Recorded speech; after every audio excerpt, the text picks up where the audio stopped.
Então, como o Guilherme já introduziu, esse trabalho ele faz parte da, do nosso projeto, né, junto com a Sudene, parceria da Sudene com a Universidade Federal do Ceará. Nosso produto refere-se ao estudo das leis de rateio do ICMS, né? Particularmente nós vamos avaliar como é que essas leis podem ser utilizadas como um indutor de políticas públicas, certo? Nós vamos fazer isso nesse primeiro produto por meio de uma revisão aprofundada da literatura. A nossa equipe é composta aí pelo coordenador geral, o professor Guilherme, e a nossa equipe em particular, eu sou o coordenador, e nós temos aí nossos assistentes de pesquisa, Brisa, Felipe, o Tony, o Pedro e o Alice. Primeiro, eu queria fazer uma contextualização. A gente sabe que o Brasil, apesar, ele avançou bastante no campo social, principalmente aí pós-Constituição de 88. Contudo, a gente ainda se depara com grandes desafios. Vou enumerar aqui alguns dos que eu considero aí os principais desafios que o Brasil tem que endereçar aí nas próximas gerações, na próxima década, certo? No campo educacional, a gente pode destacar um problema recorrente, que é o baixo taxa de atendimento na educação infantil, né? Segundo a fonte lá do PNE, o acompanhamento do PNE, né? Algo em torno de 30% das crianças apenas da educação infantil estão sendo atendidas.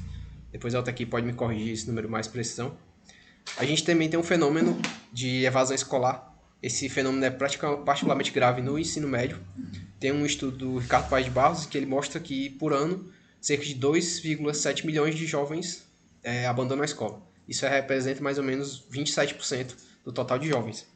Então, um percentual é muito alto. Para além do problema da evasão, dos que ficam, a gente ainda tem um problema de desempenho.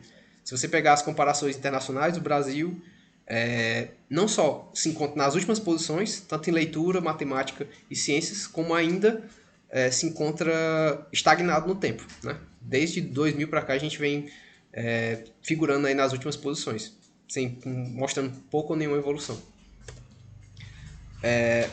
No campo da saúde, nós temos alguns desafios. Primeiro, ainda existe uma carência de recursos, né, que não é tão pronunciada na educação, mas na saúde ela ainda é muito presente. E no campo que a gente está estudando, particularmente, refere-se à educação básica, à atenção básica, que fica a cargo dos municípios. Todos os problemas que nós vamos traçar aqui, eles se encontram na esfera geralmente municipal.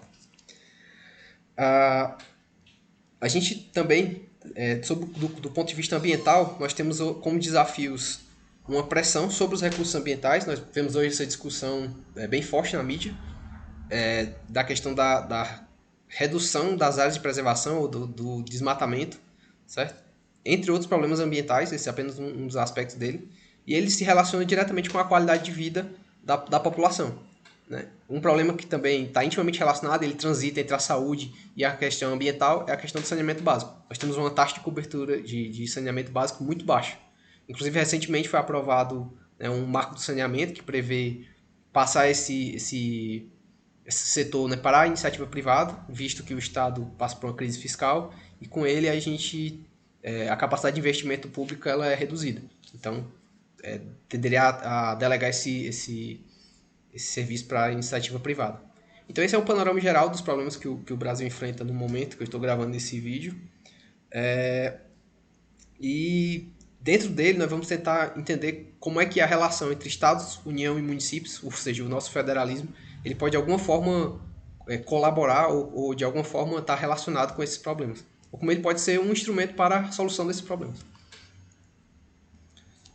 Primeiro nós vamos adentrar na teoria econômica, certo? Particularmente na teoria chamada teoria da agência. Vocês provavelmente devem ter visto isso, né, lá nos cursos de microeconomia, quando se refere à relação de trabalho entre a agente principal. Se nós estudarmos a relação entre Estado e municípios, entre os entes federados, a gente pode entender que essa relação ela é mediada por um contrato, né, e que esse contrato, quando há delegação de funções, ela funciona a relação de agente principal.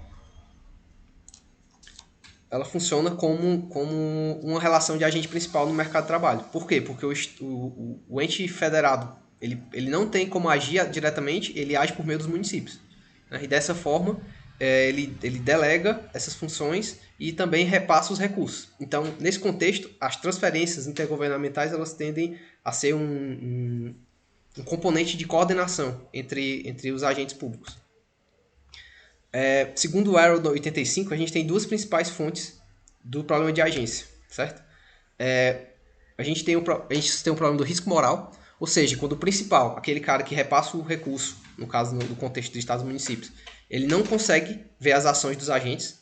No caso da relação intergovernamental, isso se daria, por exemplo, quando o governo quer identificar aquele ente com melhor capacidade de Aliás, uma vez que é transferido o recurso, o Estado não tem, o Estado, a União não tem como saber como o município vai aplicar aquele dinheiro. Ou então se ele está fazendo um bom trabalho ou um trabalho mediano, medíocre.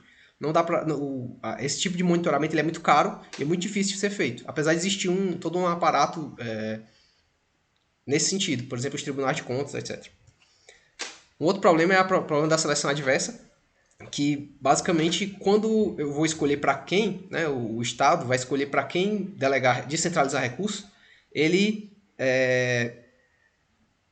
os municípios eles possuem informações que o Estado não possui. Então, por exemplo, se eu quisesse descentralizar o recurso para aqueles municípios mais capazes de executar, ou para aqueles para qual o impacto seria maximizado, essa informação provavelmente ela é privada dos agentes. Ou seja, o agente sabe, o gestor municipal sabe a capacidade dele e sabe o tamanho do problema dele melhor do que o próprio principal. Então, dessa forma, esse descasamento de informação, essa informação incompleta, ela é um dos fatores que colabora para a existência do problema de agência. E como é que eu soluciono esse tipo de problema?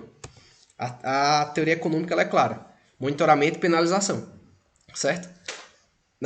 Eu poderia ir um pouco além. Nós temos um trabalho clássico sobre o mercado de seguros, que é chamada a teoria da sinalização, em que basicamente o que é proposto? Olha, eu faço uma gama de contratos e deixo com que o agente se autosselecione, porque ele vai escolher o contrato revelando o seu próprio tipo. Então eu minimizo a assimetria de informação que existe nessa relação. Isso, traduzido para o contexto das transferências intergovernamentais, ele pode ser entendido como sendo a estrutura, ou o contrato, ou os condicionantes que eu imponho para cada tipo de transferência que eu faço. Certo? Tem um trabalho do Shaw 2007, né, que ele faz uma distinção aqui entre os diferentes tipos de transferência. Eu trouxe aqui organizado para a gente. As transferências intergovernamentais podem ser calculadas, elas podem ser classificadas entre livres de vinculação, ou seja, eu transfiro o dinheiro e não me preocupo como esse dinheiro vai ser gasto. Uma vinculada ao campo de gasto, ou seja, eu transfiro o dinheiro e estabeleço parâmetros como aquele dinheiro vai ser gasto. E você tem ainda a vinculada a um tipo de gasto, só que condicionada ao atingimento de algum tipo de regra, certo? As transferências livres de vinculação, elas têm um caráter eminentemente redistributivo, ou seja, ela visa aumentar o bem-estar daquela população. Um exemplo clássico disso é o Fundo de Participação dos Municípios. A União, né, ela recolhe os tributos sobre a renda e repassa para os municípios. E esse recurso não tem nenhuma contrapartida. O município tem direito àquele recurso. Então ele tem um caráter redistributivo. Ele não visa induzir nenhum tipo de política. Já entre os gastos vinculados, você pode ter aqueles com e sem contrapartida. Contrapartida aqui entenda no sentido financeiro. Ou seja, a União entra com a parte do dinheiro, ou o Estado, e o município tem que entrar com uma contrapartida financeira. Geralmente ela é utilizada, pode ser financeira ou não financeira, certo? Ela geralmente é utilizada quando você tem caráter compensatório. Ela é bastante comum, por exemplo, na questão de royalties. Quando você faz a transferência de royalties, você está ressarcindo o município por um dano ambiental, digamos assim, ou por uma atividade que está sendo desenvolvida dentro do seu território. Então ele tem um caráter compensatório. A contrapartida aí seria a realização daquela atividade, né, que pode ou não gerar uma externalidade negativa. O tipo de transferência que endereça o problema de agência, ou seja, aqueles que nós estamos interessados aqui, né, são esses que são vinculados a gasto específico sem contrapartida. Qual a vantagem do tipo de transferência vinculado sem contrapartida? Porque o município ele é livre, né, desde que ele atinja alguns parâmetros que são determinados pela condicionalidade, ele é livre para gastar o dinheiro da forma que ele quiser, certo? Eu não amarro a forma como o dinheiro vai ser gasto. Enquanto, por exemplo, num Fundeb da vida, eu tenho aquele recurso destinado especificamente com uma listagem praticamente de coisas com que o município pode gastar, né? Se eu tenho uma transferência livre, ela pode ser gasta da forma que for. Né? Isso permite inovações dentro da própria forma de resolver o problema, certo? Apesar de estar ordenado aqui em quatro itens, essas dimensões aqui elas são transversais. Ou seja, tanto contrapartida como centro contrapartida, eles podem ser baseados em insumos ou baseados em produtos, certo? Baseados em insumos refere-se àqueles tipos de transferência cuja a condicionalidade está referente à oferta de algum serviço ou produto. Né? Por exemplo, se eu faço uma transferência em que o município, para recebê-la, ele tem que prestar um serviço de vigilância sanitária. Né? Ele tem que ter um agente de endemias, ele tem que ter uma equipe de saúde da família. Esse tipo de transferência é baseado na oferta de um serviço, ou seja, eu estou transferindo para que o município ofereça um determinado serviço. E já os que são output-based ou baseados no produto, na verdade, eu não me importo como é que o município vai atingir um determinado resultado, mas ele é que vai determinar se eu vou transferir ou não.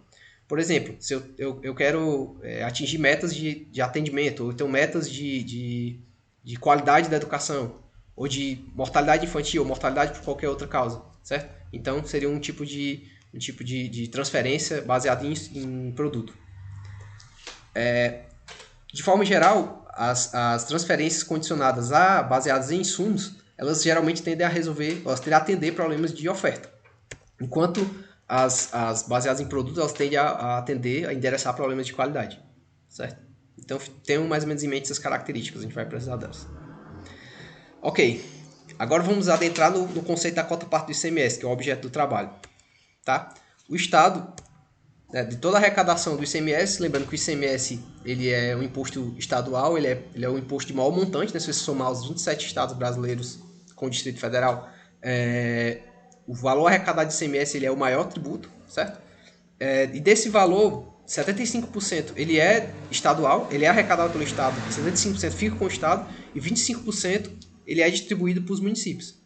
Desses 25%, 75% até a Constituição ele era distribuído conforme o VAF, o valor adicionado fiscal, né? Que houve uma reforma recente, tá? E os 25% dos 25% vai ser distribuído de acordo com o que dispuser a lei estadual, segundo esse artigo 158 da Constituição. Ou seja, o Estado é livre para arbitrar sobre uma parte desses 25% que é distribuído aos municípios. Recentemente, né, teve a aprovação do novo Fundeb, e esse valor, que era discricionário, ele passou de 25% para 35%, certo? O que aconteceu, dada essa discricionariedade, que foi inaugurada lá com a Constituição de 88? Surgiram uma série de leis.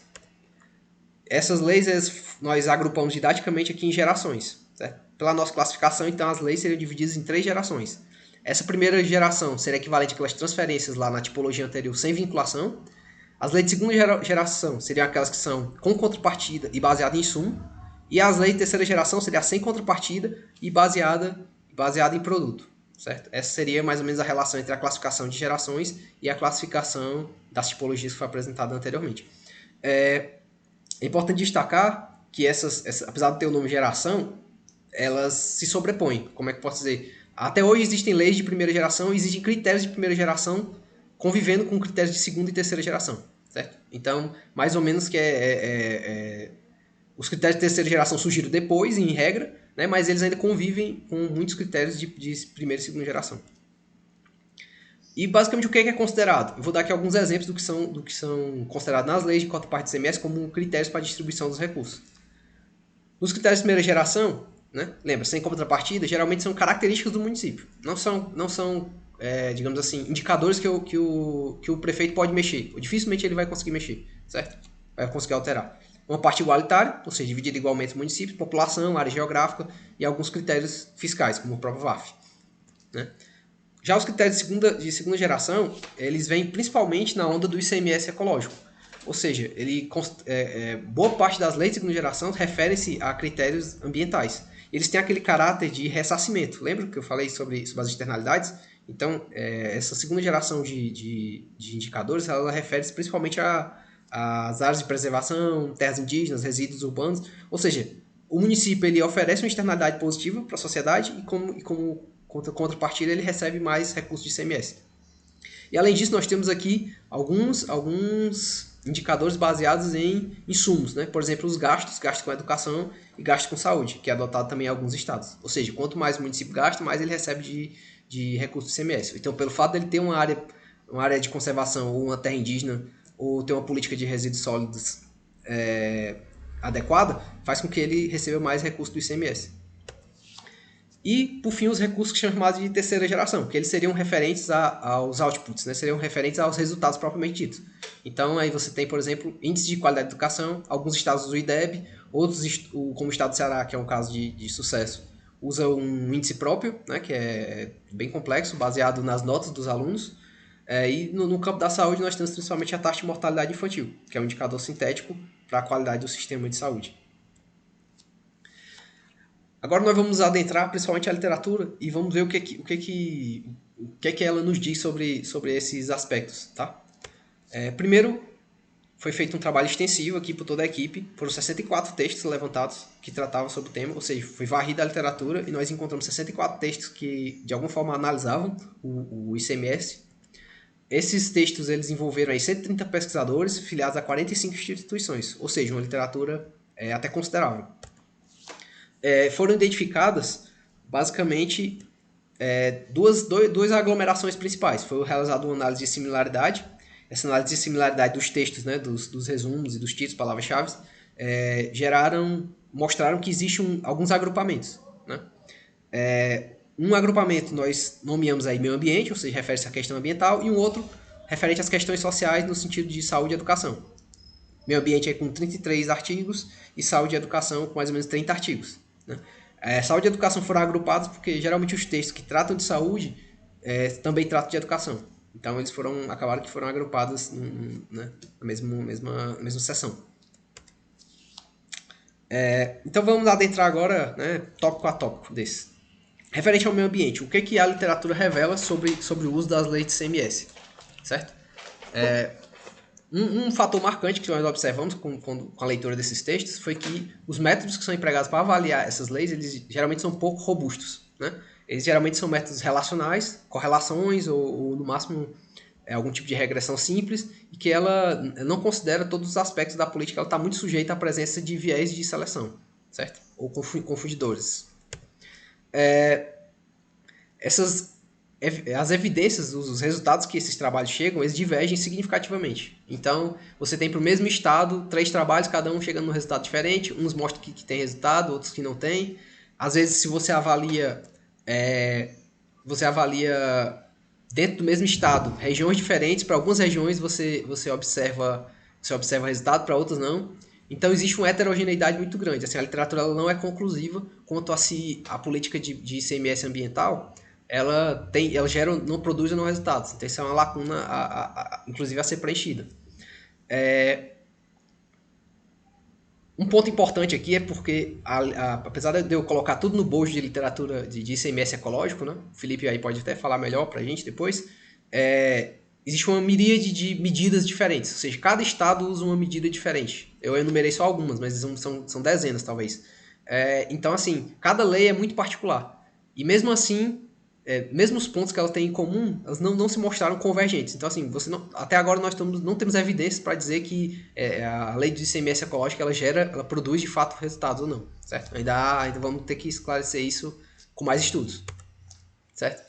Uma regularidade que nós podemos observar, fraca, mas a gente pode observar, é que parece que as regiões mais ricas elas tendem a se beneficiar mais.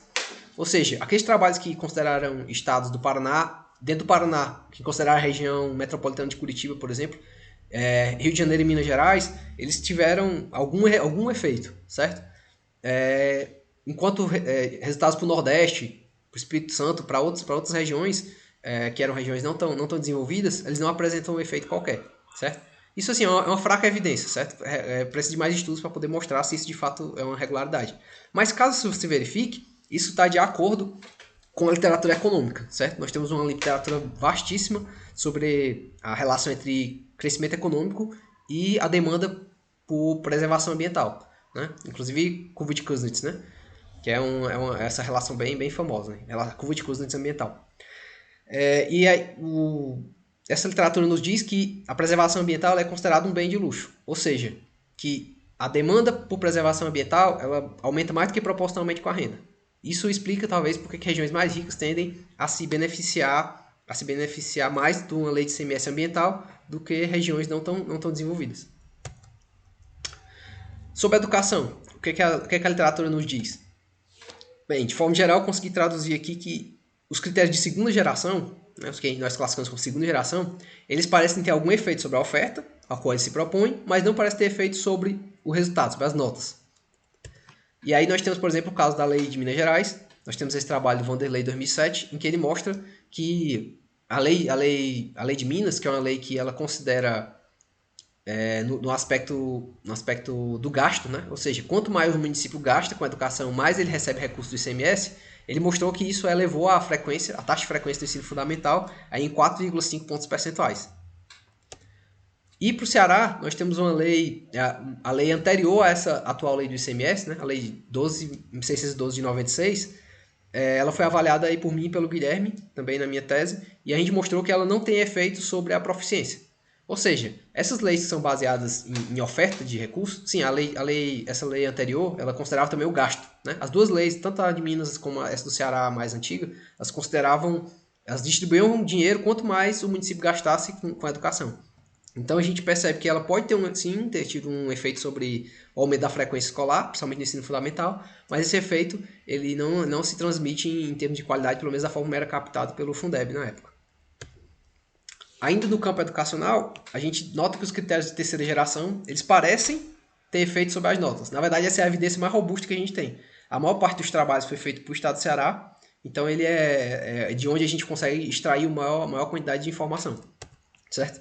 Mas a gente tem um trabalho aqui para Pernambuco, ele avalia essa lei 14.229, trabalho bem recente, 2020, Tavares, que ele mostra que essa lei de Pernambuco, ela distribui recursos do ICMS com base no IDEB, né? Ou seja, no Índice de Desenvolvimento da Educação Básica. Então, quanto maior a nota do município no IDEB, mais recursos ele recebe de ICMS.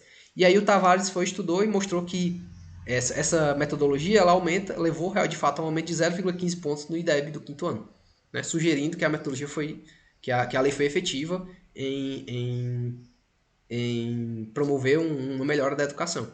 Tá? Já a lei de Ceará, como eu disse, é a mais estudada.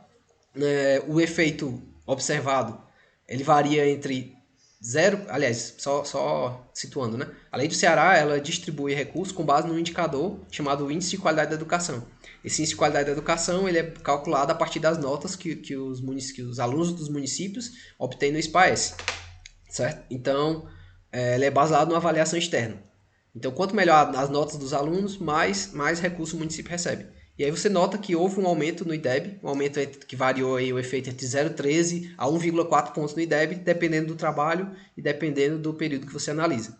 Mas um efeito muito robusto. E também foi, paralelamente a isso, né, alguns outros trabalhos não avaliam o efeito sobre IDEB, mas avaliam sobre o SAEB, como foi o caso aqui desses outros trabalhos. E o efeito varia entre 4 a 7,5 pontos no SAEB.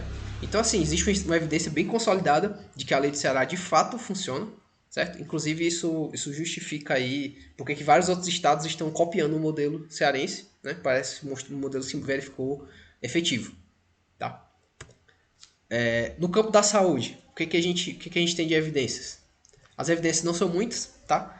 Uma evidência fraca que nós podemos deduzir dos trabalhos que foram analisados é de que talvez os critérios de terceira geração tenham efeito sobre a TMI, mas isso não é uma relação muito bem estabelecida, certo? Para a lei de Minas Gerais, né, qual o critério de saúde que foi usado pela lei de Minas Gerais? Era se o município possuía um programa de saúde da família ou não. Era esse o critério, certo? E ele destinava um percentual bem pequeno, 1%, se não me engano, da receita de ICMS. O Vanderlei, né, mesmo trabalho que avaliou a educação, mostrou que não tem que não tem efeito sobre a taxa de mortalidade infantil. Mas esse Brunose et al. 2008, ele mostrou que existe um aumento no número de atendimentos do PSF, né, o que está vinculado diretamente ao atendimento da política. A metodologia desse artigo ele não é muito robusta, certo? Por isso, tanto é que eu nem trouxe os valores que ele encontrou, mas pelo menos tem alguma evidência de que existe um aumento. Então, realmente, talvez a lei tenha tido efeito sobre o atendimento. Já a lei do Ceará, essa sim é a lei mais recente, né, que distribui com base no... Sim, o critério de saúde da lei do Ceará, desculpa, é o índice de qualidade da saúde, que ela é uma medida que ela é baseada na taxa de mortalidade infantil, certo? Nós temos dois estudos aqui, basicamente, que analisam esse aspecto, que foi o Peterini 2013, né, o Guilherme, e ele não encontraram efeito sobre o PMI. E a gente tem um outro trabalho, né, que foi meu em parceria aí com outros dois coautores, em que a gente encontra aí um efeito de uma queda de 8% na TMI em 1 ano e 9,5% em 5 anos. A diferença da metodologia dos dois trabalhos é porque, enquanto o Guilherme e o Francis consideram os dados usando o controle municipal da Bahia, nós consideramos outros controles, né? Consideramos os municípios do Nordeste como um todo. Então, assim, pode haver alguma divergência entre metodologias, mas isso ainda não está tão claro, certo? Então, assim, existe uma fraca evidência de que pode haver efeito sobre esses critérios de terceira geração, mas ele também ainda não é conclusivo. E para muitos outros estados que adotam alguma metodologia baseada em segunda ou terceira geração para a saúde, meio ambiente ou educação, a gente não tem trabalhos. Então, assim, existe uma lacuna mesmo a ser preenchida, certo? Então, o intuito desse trabalho foi mesmo fazer um levantamento de tudo que existia, né, ou pelo menos o grosso, né, de tudo que existia sobre estudo da cota parte do CMS, e tentar verificar o que pode ser avançado, ou seja, em que a literatura pode evoluir e quais os caminhos que podem ser traçados. Tá? A gente notou que existem poucas evidências, principalmente para saúde e meio ambiente. Aliás, para meio ambiente existem muitos trabalhos, mas pouca evidência robusta. Então, assim, isso justifica-se fazer mais trabalho sobre isso. Para a educação, nós já temos uma evidência mais consolidada, certo? Claro que tem várias perguntas a serem feitas, né, respondidas ainda sobre a educação, referentes à eficiência, referente a outras etapas, né? A maior parte dos trabalhos se concentram no 5º ano do ensino fundamental, mas assim, existe uma evidência já bem clara, já bem robusta, vários trabalhos confirmando que, de fato, há resultado por parte da intervenção cearense para a educação. Um outro ponto a ser tratado, que não é muito discutido, né, é quais os canais de transmissão, ou seja, qual é a estrutura lógica que faz com que eu, distribuindo mais recurso, com base nesse critério, isso sai na outra ponta como uma melhora de resultado, uma redução de mortalidade infantil, ou então um aumento da nota dos alunos. Né? Esse canal de transmissão ele é um pouco poluído. A gente sabe, para o caso da educação especificamente do Ceará, em que foi adotado aqui o plano de alfabetização da idade certa. Esse programa, ele, ao mesmo tempo que ele dava dinheiro para os prefeitos que obtivessem um resultado melhor, ele também fornecia todo digamos assim, um roteiro de como o prefeito poderia fazer para melhorar a educação. Então isso nos inspira a acreditar que talvez a mesma coisa seja válida para os outros casos, né? Tanto para a saúde quanto para o meio ambiente. Então, talvez você aliar a lei com um plano estruturado, né, para que o prefeito cumpre o programa, isso talvez seja uma saída que possa ser aplicada nos outros aspectos. Tá? E sobram outros exemplos, né? outras questões. Qual o melhor desenho de política? Tudo bem, a política do Ceará deu certo, mas será que tem como ela melhorar? Ela já é ótima, ela já se encontra no ponto ótimo? Tem alguma coisa que pode ser melhorada? Né? Algum aperfeiçoamento? E é isso está relacionado também com a questão do qual indicador ser utilizado. Né? A gente vê que cada estado adota um indicador diferente, alguns deles têm problemas sérios. Por exemplo, nós temos lá um indicador, acho que é Mato Grosso, que ele usa o IDH como indicador. O IDH é medido a cada 10 anos, a nível municipal. Então, como é que você faz, né? Qual o incentivo do prefeito para poder modificar, entendeu? O que acontece durante esses 10 anos, várias gestões para poder modificar. É um indicador de difícil modificação. Então, assim, você vê que existe uma inadequação ainda de algumas leis, certo?